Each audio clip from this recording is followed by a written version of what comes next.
நம்ம உள்ளத்துல விருப்பம்னு வருது. சில விருப்பம் பிசாசு கொடுக்கறான்.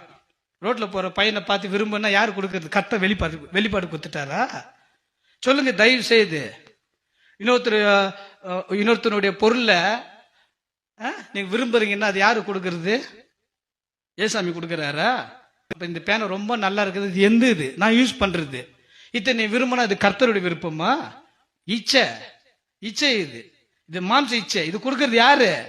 இன்னொருத்த வீட்டு பொருளை அபகரிக்கணும்னு தோன்ற விருப்பம் யாருது? எல்லாம் பிசாசு கொடுக்கிறது. அப்போ நல்ல விருப்பம் கொடுக்கிறது, விருப்பம் நம்முடைய இருதயத்துல விருப்பத்தை கொடுக்கிறது யாரு? வசனம் இருக்கு, சொல்லுங்க. பிலிப்பியர் 2:13 வாசிக்கலாம். ஏனெனில் தேவனே தம்முடைய தயவுள்ள சித்தத்தின்படி விருப்பத்தையும் செய்கையையும் உங்களில் உண்டாக்குகிறவராய் இருக்கிறார். இந்த விருப்பத்தை கொடுத்தது யார்தான்? தேவனே இந்த விருப்பத்தை கொடுத்தார்.